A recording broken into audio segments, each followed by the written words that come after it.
And a very happy afternoon, ladies and gentlemen. Tim Burgess back with Think and Grow Rich, and today Organized Planning Part 5. Now, I told you this was a very, very long chapter. There's a lot to this chapter, and we really haven't even got to the best part of it yet. So make sure you hit the subscribe button, invite your friends, your family, all the people you know, invite them to follow us. They might get one bit of information here, just one little bit.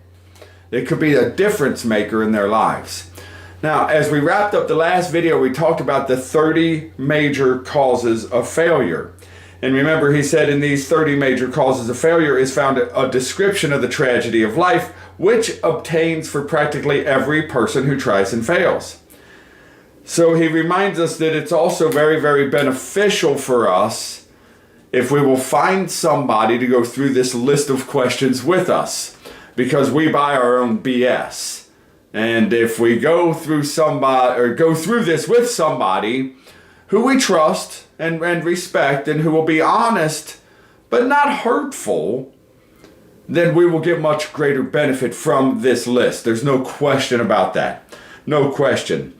Remember, he says the oldest of admonitions is man, know thyself. He says if you market merchandise successfully, you must know the merchandise. Well, duh. I mean, if you sell one kind of a vehicle but drive something completely different, it's kind of out of whack, isn't it? I mean, you will have a hard time selling something that you don't like. So make sure you like yourself. He says the same is true in marketing personal services. You should know all of your weaknesses in order that you may either bridge them or eliminate them altogether. You should know your strength in order that you may call attention to it when selling those services. Now, we all have strengths. We all have weaknesses. Everybody. I don't know any one person. I've never met any one person who has nothing but strengths or nothing but weaknesses. That just doesn't exist. So what we want to do is learn to magnify the strengths and one by one eliminate, or at least put the best we can, the weaknesses. Just put them to rest, okay? He says the folly of ignorance in connection with self was displayed by a young man who applied to the manager of a well-known business for a position. He made a very good impression until the manager asked him what salary he expected. He replied that he had no fixed sum in mind. Napoleon says that's lack of a definite aim. The manager then said, we'll pay you all you are worth after we try you out for a week. I will not accept that, the applicant replied, because I am getting more than that where I am now employed. Well, Napoleon says before you even start to negotiate for a readjustment of your salary in your present position, or if you're seeking employment elsewhere, be sure you're worth more than you are now receive. In other words, outgrow your present position before you go after another one. Outgrow where you are. That's what he's saying. He says it is one thing to want money. Everyone wants money. I think that's pretty accurate today. Remember, he wrote this in 1937. Everyone wants money. He says, but it is entirely something different to be worth more. Many people mistake their wants for their just dues. He says your financial requirements or wants have nothing whatever to do with your worth. Your value is established entirely by your ability to render useful service or your capacity to induce others to offer useful service. Now remember, Andrew Carnegie became the wealthiest man in the world because he got really, really good at inducing others to produce that labor. Remember, he knew nothing of the technical end of the manufacturing of steel or the marketing of steel, and he's quoted as saying, I don't care to know anything about it. He became the wealthiest man in the world in the steel industry, but he knew nothing of the technical end of the manufacturing of steel. He didn't have to know anything about it. Now we go into the next part of the chapter that takes a look inside again. He says, take inventory of yourself, 28 questions that you should answer. He says annual self-analysis is an essential in the effective marketing of personal services. So really everything that we have just gone through all relates back to good quality leadership. Every bit of it does.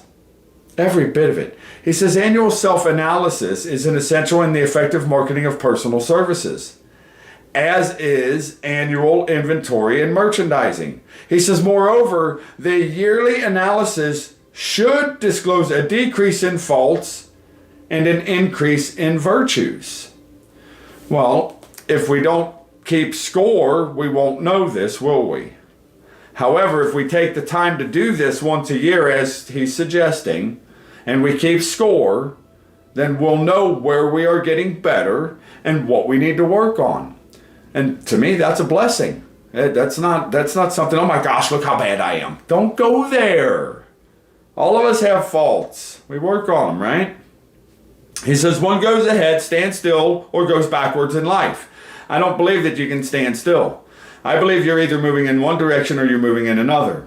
If you're not growing, you're automatically dying. If you take a look out in nature, out the window here, out the window over there, whatever window you want to look out, everything out there is either growing or dying. Nothing is stagnant, standing still, doing nothing. So you're either moving in one direction or you're moving in the other direction, and it's up to you, which direction do you want to move? He says annual self-analysis will disclose whether advancement has been made, and if so, how much? Has any advancement been made? It will also disclose any backward steps one may have made. Well, if we don't keep score, we won't know, will we?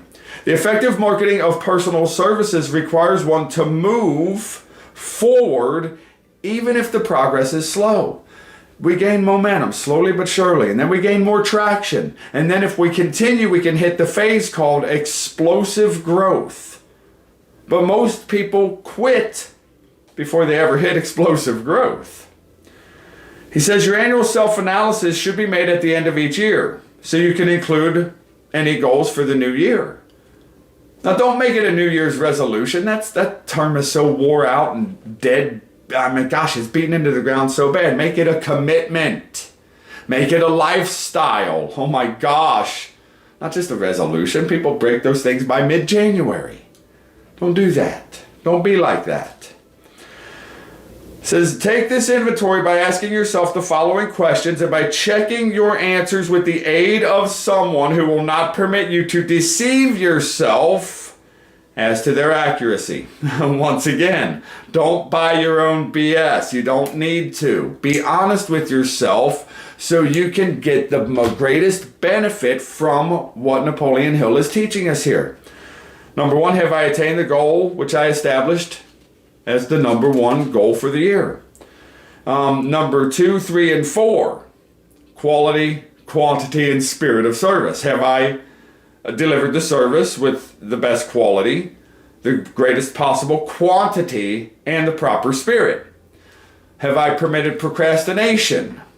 Have I improved my personality? Have I been persistent? Have I reached decisions promptly? Chapter 8, we'll get to that in the next chapter. Have I permitted any one or more of the 6 ghosts to decrease my efficiency? Have I been overcautious or undercautious? Has my relationship with my associates and work been pleasant? Have I dissipated any of my energy through lack of concentration? Have I been open-minded and tolerant? Oh man. Right there, see right there, have I been open-minded and tolerant? Open-minded, yes, I'm pretty open-minded. Tolerant, I could work on that one. There's nothing wrong with that. I have a low tolerance for what I consider to be idiots. I apologize. I just have a low tolerance for them. It's just the way it is. I'm getting better though. In what way have I improved my ability to render service? Have I been intemperate? Have I expressed either openly or secretly any type of egotism? Has my conduct toward my associates been such as that it would induce respect? Have my opinions and decisions been based on guesswork or based on thought? Have I followed the habit of budgeting my time? How much time have I devoted to unprofitable effort, which I might have used to better advantage, is what he says. So, in other words, let's simplify that. How much time have we wasted? How may I rebudget my time? Have I been guilty of any conduct which was not approved by my conscience? In what ways have I rendered more service and better service than I was paid to do? In other words, have I gone the extra mile? Have I been unfair to anyone? If I were the purchaser of my own services, would I be happy? Am I in the right vocation? And if not, why? I was working with somebody recently. We discovered very quickly they were not in the right vocation. They moved vocations, and within just a couple of weeks, they have great momentum. But we had to discover that. And that just took, it didn't take long, but it had to be discovered. Has the purchaser of my services been satisfied? What is my present rating on the fundamental principles of success? And make this rating fairly. He says, having read and assimilated the information conveyed through the chapter, you are now ready to create a practical plan for marketing your personal services. In this chapter will be found an adequate description of every principle essential in planning the sale of personal services. It's all in here for you. So once again, what we're doing is we're going through another self-analysis. You could call both of them a self-analysis questionnaire. The 30 major causes of failure is really analyzing what's going on. This is self-analysis, analyzing what's going on. So it's the same thing. As far as the category, it's not the same thing as far as each question. So please make sure you go through this. And once again, stay away from beating yourself up. That won't do any good. You can't possibly gain an advantage from this material if every time you discover a deficiency or a flaw in your character or your methodology or your daily method of operation, if you discover a flaw in your personality, don't go into beat up mode. Be grateful that you discovered it so you can do something about it. If you hadn't listened to this or watched this, maybe you wouldn't have discovered it. But now that you have discovered it, you can do something about it. So please continue to study. Push the subscribe button. Make sure you're always notified of the next video that comes out. One thing could be said that gives you that aha moment that breaks you free of the chains that have been holding you back. Just one thing. So make sure you hit the subscribe button. Follow us. Invite all your friends and your family. They will enjoy it. I'm quite sure of that. If you're enjoying it, they probably will too. As always, ladies and gentlemen, let's give Joe a big thanks. Joe, thank you. If it weren't for you, we wouldn't be here. So we want to thank Joe. And as always, again, one of our greatest desires is that this day be the very best day that you have ever experienced in this game we call life. Yesterday doesn't matter. Tomorrow isn't here. But today you can do something about. So allow it to be the very best. Tonight when you put your head on a pillow, please do so with a mind full of peace. Calmness of mind is one of the beautiful jewels of wisdom. And may God bless each and every one of you. Have a fabulous day.